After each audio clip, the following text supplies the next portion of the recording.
This presentation is about the human digestive system. In our previous lesson, we have discussed about the structure of human digestive system and learned how to draw a diagram of human digestive system. In this presentation, we will learn about the main organs of alimentary canal. We can divide human digestive system into two parts, alimentary canal and digestive gland. There are mainly 7 organs of alimentary canal: mouth, pharynx, esophagus, stomach, small intestine, large intestine and anus. There are 3 digestive glands found in our body: salivary glands, liver and pancreas. Our first topic is mouth. Mouth is a ball-shaped organ that opens in the buccal cavity. The palate forms the roof of the mouth and is divided into the anterior hard palate and the posterior soft palate. Mouth is surrounded by 2 lips. Here you can see a diagram of mouth, oral cavity. 4 types of teeth are present in this oral cavity: incisors, canines, premolars and molars. There is hard palate, soft palate and a muscular tongue shown in the diagram.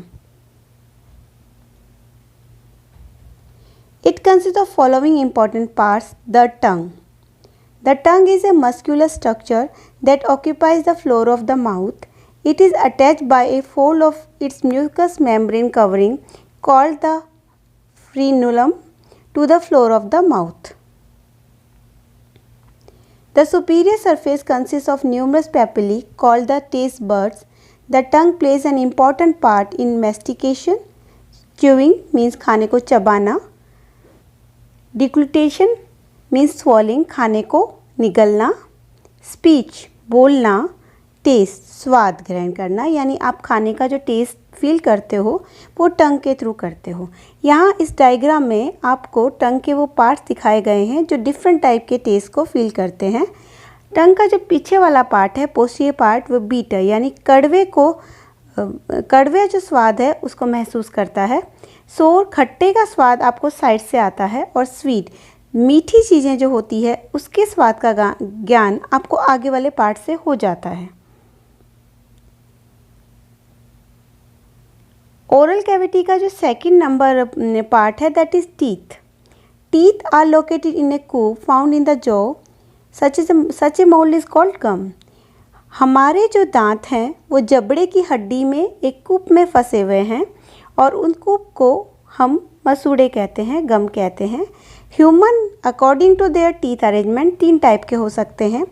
Thecodont, अगर दांत किसी cavity में embedded रहते हैं तो ऐसे दांत, ऐसे टीथ थीकोडोंट कहलाते हैं, यानी ह्यूमन थीकोडोंट टीथ रखते हैं. Diphyodont, 2 types of teeth arrangement found in human. Human में अपने लाइफ टाइम में 2 टाइप के टीथ अरेंजमेंट आते हैं. वन इज़ टेम्पररी टीथ, जिसे हम दूध के दांत, मिल्क टीथ कहते हैं, जो 20 होते हैं और बच्चों में आते हैं. 6 साल तक वो बच्चों में रहते हैं. 6 मंथ से वो आना शुरू करते हैं और 6 ईयर तक रहते हैं अराउंड. उसके बाद में वो धीरे धीरे टूट के गिर जाते हैं और उनको रिप्लेस कर दिया जाता है परमानेंट टीथ से, जो नंबर्स में 32 होते हैं. हेट्रोडोंट, ह्यूमन हेट्रोडोंट भी है क्योंकि ह्यूमन में दांत 4 प्रकार के पाए जाते हैं. इंसाइजर्स पाए जाते हैं, कैनाइन्स, प्रीमोलर्स एंड मोलर्स. यहाँ पर आपको 2 डायग्राम दिखाए गए हैं. एक ह्यूमन के एक सिंगल टीथ का डायग्राम है. आप देख सकते हो जो वाइट कवरिंग है हमें नज़र आती है उसे इनेमल कहते हैं. डेंटिन होती है, इसके नीचे की जो बोन होती है, हार्ड पार्ट होता है, इसे डेंटिन कहते हैं. गम मसूड़ा इसमें दिखाया गया है और वो बोन जिसे हम जॉ कहते हैं, जबड़े की हड्डी, वो शो की गई है. इसके अंदर ब्लड के पल्प को दिखाया गया है. दूसरे डायग्राम में हमारे दांतों के टाइप्स को दिखाया गया है. सबसे आगे की तरफ आप देख सकते हो जो आपको फ्रंट पे बड़े बड़े दांत दिखाई देते हैं उन्हें इंसिजर्स कहते हैं. उसके साइड में दोनों तरफ यानी ऊपर 2 और नीचे 2 कैनाइन्स होते हैं. प्रीमोलर्स कैनाइन्स के पीछे 2-2 के नंबर्स में होते हैं, यानी नीचे 4 ऊपर 4 प्रीमोलर्स मिलते हैं. और मोलर्स 3-3 के नंबर्स में होते हैं, नीचे 6 और ऊपर 6. इसीलिए टोटल टीथ जो होते हैं एक अडल्ट ह्यूमन में वो 32 होते हैं. अगर टीथ का फंक्शन देखा जाए तो ये incisors cutting of the food करते हैं, खाने को काटने का काम करते हैं। Canine steering of the food, खाने को चीरने फाड़ने का काम करते हैं। प्रीमोलर्स च्यूइंग द फूड, खाने को चबाने का काम करते हैं। और मोलर्स जो होते हैं खाने को चबाने और ग्राइंडिंग पीसने का काम करते हैं। हमारे डाइजेस्टिव सिस्टम का जो सेकंड पार्ट है that is pharynx, second organ है ये एलिमेंट्री कैनाल का। Pharynx, food passes from the oral cavity into the pharynx then to oesophagus.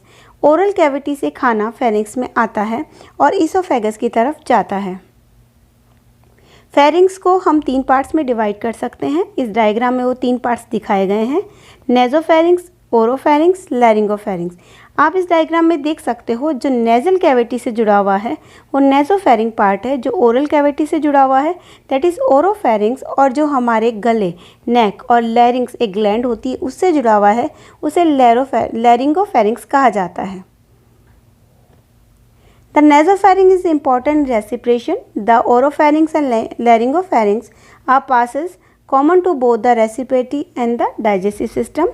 For the digestive system, it serves as a pathway. Pharynx एक pathway है for the movement of food from the mouth to the esophagus. हमारे खाने को mouth से esophagus तक ले जाने का एक रास्ता है। The oesophagus, it is about 25 centimetre long, ये 25 सेंटीमीटर लॉन्ग होती है, 2 सेंटीमीटर डायमीटर में होती है। ये ट्रैकिया के पीछे होती है और हार्ट के भी पीछे होती है। ये स्टमक से जॉइन होती है, यानी ये फेरिंग से शुरू होकर स्टमक तक जॉइन रहती है। The upper and lower ends of the oesophagus are close by sphincter muscles.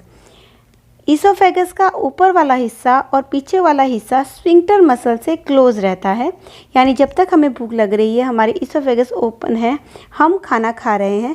जैसे ही हमारा स्टमक फुल हो जाता है ये स्फिंक्टर मसल्स हम इस स्फिंक्टर को यानी इस वॉल को या फिर इस डोर को क्लोज कर देती है और खाना अंदर जाना बंद हो जाता है और हमें भूख लगना भी बंद हो जाता है। ये ईसोफेगस का डायग्राम है, आप देख सकते हो फेरिंग्स के नीचे ईसोफेगस को शो किया गया है, ट्रैकिया को साइड में शो किया गया है, ठीक है, और junction of oesophagus with pharynx show किया गया है जिसे हम ओरोफेरिंग्स भी कहते हैं। इसके बाद में ईसोफेगस को नीचे की तरफ स्टमक से जोड़ा गया है और बीच में डायफ्राम है। डायफ्राम के ऊपर की तरफ हार्ट और लंग्स होते हैं। ईसोफेगस सीधा खाने को स्टमक की तरफ ले जाती है, यानी हमारी एब्डोमिनल कैविटी में ले जाती है। अगर हम फंक्शन ऑफ ईसोफेगस देखें तो ईसोफेगस का मेन काम है फूड को पास करना, लिक्विड को पास करना from the mouth down to the stomach, stomach तक उसको पास करना है।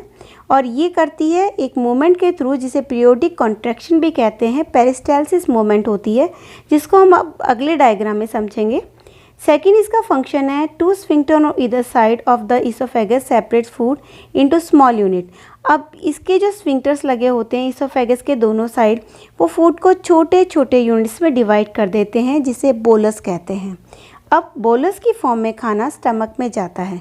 ये एक डायग्राम है जिसमें पेरिस्टाल्सिस मूवमेंट को शो किया गया है। आप ऊपर की तरफ देखो तो ग्रीन कलर का फूड इसमें दिखाया गया है ईसोफेगस के अंदर, जिसे bolus of food, small unit of food कहा गया है।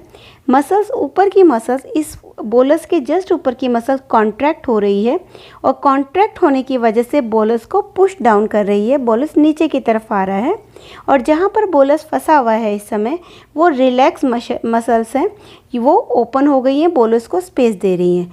अगली कंडीशन में मसल्स जहाँ पर बोलस था वो कॉन्ट्रैक्ट करेंगी, ठीक है, और मसल्स से कॉन्ट्रैक्ट करने की वजह से बोलस नीचे की तरफ पुश डाउन हो जाएगा और नीचे की मसल्स भी कॉन्ट्रैक्ट करेंगी और कॉन्ट्रैक्शन रिलैक्सेशन, कॉन्ट्रैक्शन रिलैक्सेशन की वजह से खाना स्टमक में चला जाएगा। इसे पेरिस्टाल्सिस मूवमेंट कहते हैं।